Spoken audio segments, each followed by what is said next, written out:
Fala galerinha do Dominantes Online, mais uma aulinha de Química e agora a gente vai falar sobre termoquímica, tá? Essa aula é uma introdução aos conceitos, né, de termoquímica, logicamente, e uma análise de gráficos também, super importante para os vestibulares. Quem não me conhece, prazer, Bruno Matassoli, bora lá, né? Então vamos entender o seguinte, primeiro o que a gente vai estudar na termoquímica, né? A palavra termo lembra muito temperatura, mas não é a temperatura em específico, né? É um eixo, né? Uma parte da termologia lá da física, né? Que a gente vai estudar o calor, né? Na verdade, as transferências de calor em alguns processos, tá? Processos físicos e químicos. Deixa eu só pegar logo aqui uma outra cor, vou pegar um vermelho aqui para mostrar para vocês. Quando a gente fala sobre processos físicos e químicos, veja bem, primeiro, o que é essa transferência de calor? Transferência de calor pode ser a absorção de calor para que o processo ocorra ou um processo que ocorre liberando calor. Exemplo, um processo químico que precisa de calor para acontecer é quando você vai fazer um bolo, por exemplo. Você precisa botar ele no forno para que ele fique pronto, não é? É um processo que, além dos reagentes, ele precisa de calor. E existem processos que acontecem também liberando calor. Tá, bom, a diferença entre processos físicos e químicos, vocês lembram isso? Processos físicos são aqueles processos que não alteram a substância, né? Então, por exemplo, os processos físicos são processos onde a matéria não é alterada, onde a composição da matéria não é alterada, para ser mais específico. Aqui eu vou focar em falar sobre as mudanças de estados físicos. Então aqui quando eu, por exemplo, passo de sólido para líquido, de líquido para gasoso e vice-versa. Esses processos estão acompanhados com a mudança, com o calor envolvido. E principalmente os processos químicos. Beleza? Então bora lá. Olha só. Calor. O que é o calor? Na verdade, a gente fala às vezes de forma muito errada. Calor é a energia térmica em trânsito. Então, quando tem dois corpos com temperaturas diferentes, né, um deles possui mais energia cinética que o outro, aquela energia de movimentação, o que acontece é uma transferência de energia. Essa transferência, essa energia térmica que é transferida de um corpo para o outro, é chamada de calor. Né? Então, quando fala, eu estou com calor, na verdade não é porque você permanece com ele, é porque você está trocando energia com o sistema, com o meio que você convive. Tá? Se você chega em um ambiente onde a temperatura está mais baixa e você está com uma temperatura maior, você troca doando calor para o sistema. Se você chega num sistema onde a temperatura total é maior e você chega a estar frio, né? Na verdade você está com uma temperatura menor, você recebe calor do sistema. Sempre é uma transferência de calor, ok? Tá? Essa transferência de calor, ela é medida em calorias, tá? Em calorias. Só que você vai ver ao longo das questões que pode ser medido em calorias ou em joules. Tanto faz. Aí vão ter valores diferentes. Ah, Bruno, eu preciso converter um outro? Caso precise, está aqui a transcrição. Se você tem um valor em calorias, você converte multiplicando por 4,2, o aproximado, dependendo de quantas casas decimais, para joules. Tá? Calorias é o padrão, porque corresponde à mudança de 1 grama de água a 1 grau Celsius. Tá aqui bem como escrito aqui. Bom, o que é entalpia? Porque na termoquímica você vai ouvir falar muito de entalpia, que é simbolizado com a letra H. Entalpia vai ser como a gente vai mensurar essa troca de calor. Durante o processo químico, a gente vai mensurar a troca de calor quando ele ocorre a pressão constante, né? E a gente só vai trabalhar com processos que não variam a pressão, como entalpia. Então, para a gente, quando fala de termoquímica, troca de calor é sinônimo de entalpia. Tranquilo? Tranquilo? Então, bora lá. Olha só, vamos continuar. Principalmente continuando esse conceito, antes de falar de entalpia, ou melhor, falando de entalpia, a gente vai falar sobre variação. O que é essa variação de entalpia? Entalpia vai ser o grau energético de uma substância, ou seja, de uma espécie química no sistema. A gente, quando fala de troca de calor específico, quando eu falei o sinônimo de entalpia, a gente calcula a variação. é o quanto esse processo liberou. Se houve uma reação química, a substância tinha um nível de energia, agora tem outro. A substância formada tem outro nível de energia. Então ocorre uma variação. Pode ser por absorção de calor ou por liberação de calor, por transferência de calor em todos os casos. Então você vai escutar muito quando fala de calor trocado, né, liberado ou absorvido, como variação de entalpia. Tranquilo? Beleza? Tá? Isso aqui é interessante. Variação é sempre final menos inicial. Numa reação química, o final é chamado de produto e o início de reagente. Então, caso você tenha os valores, por exemplo, o nível total de entalpia dos reagentes é de 250 calorias.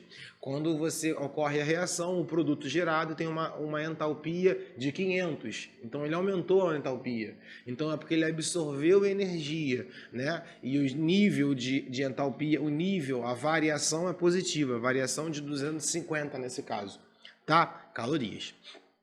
Bom, sabendo de todas essas informações, eu posso partir logo para a termoquímica? Pode, porque agora a gente vai classificar esses processos. A gente classifica em dois grandes grupos. Os processos que ocorrem com liberação de energia e os processos que ocorrem com absorção de energia. Olha só, processos que ocorrem com liberação de energia, tá? São conhecidos como processos exotérmicos. Exotérmico é para fora, exo, para fora. São os processos que ocorrem liberando mais calor, né? Ou seja, durante todo o processo pode ter etapas de absorção e liberação, mas ao final, do começo e final, você vai ter a liberação de muita energia. Não de muita, mas de energia em si. Muita ou pouca depende de cada processo, né? E esses chamados são chamados de processos exotérmicos. Como é que a gente escreve isso? Veja bem, se esse material libera energia, o nível de entalpia desse sistema em si é reduzido. Por quê? O nível de entalpia dos reagentes é maior do que o nível dos produtos, porque os produtos perderam uma energia que foi liberada para o sistema. Ok? Então, toda vez que eu estou liberando uma reação exotérmica, ocorre com liberação de energia. O exemplo mais comum de reações exotérmicas são as combustões. As combustões, quando você ocorre a queima desse material, por mais que você forneça energia para ocorrer a queima, ocorre uma liberação muito grande de energia. A gente aproveita para locomover, para usar essa energia para outros fins, né? Essa combustão, então, gera energia, então são reações exotérmicas. Tá? A gente diz que a variação para esse tipo de processo é negativa. O sinal da variação de entalpia vai determinar se o processo é exotérmico ou se o processo é endotérmico. Quando você escreve o que a gente chama de uma equação termoquímica, você tem de um lado os reagentes, do outro lado você tem os produtos e o calor fica como somado do lado dos produtos. Ele é um produto gerado para a reação. Ou você não escreve o calor e coloca ele como um valor de ΔH, né? Como caloria ou quilojoule, caso você consiga calcular. Lembrando que o valor vai ser sempre negativo. Se uma reação ocorre liberando 50 quilojoules, você vai colocar A mais B gerando C mais D mais 50 quilojoules, ou A mais B gerando C mais D com ΔH de menos 50 quilojoules, porque foi a energia liberada. Ok? Os gráficos, como é que tem esses gráficos? Bruno, o que é isso aqui? Que esse gráfico é esse que você botou? É um gráfico que aparece a variação de energia em função do desenvolvimento da reação. O que tem o primeiro patamar a gente conhece como reagentes. E o outro lado como produtos. Tá? Aqui aconteceu um processo, a reação em si. Se ocorreu uma queda nesse patamar, é porque a variação de entalpia diminuiu. Marquei aqui errado.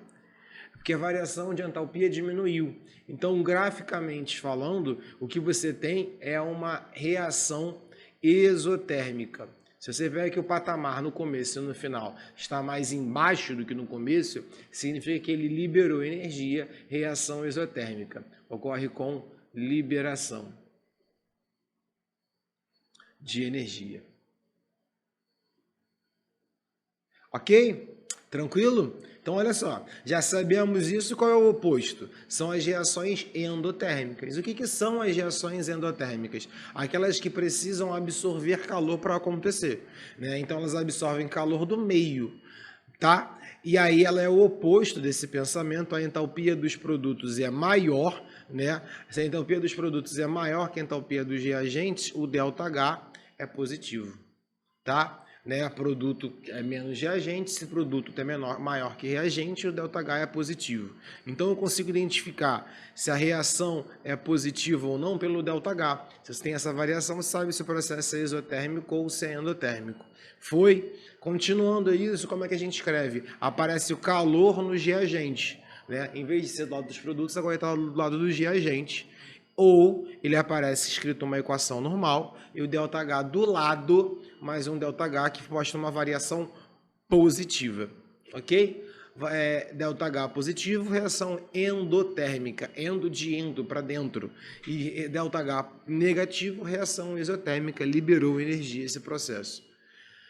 Aqui tem um gráfico, de forma diferente, esse gráfico está subindo, a entalpia dos produtos, do que a gente diz que ser produtos, está mais acima, né, do que a entalpia dos reagentes. E eu consigo dizer o quanto, se eu conseguir dizer o quanto calculando aqui, eu digo qual é o valor, tá bom?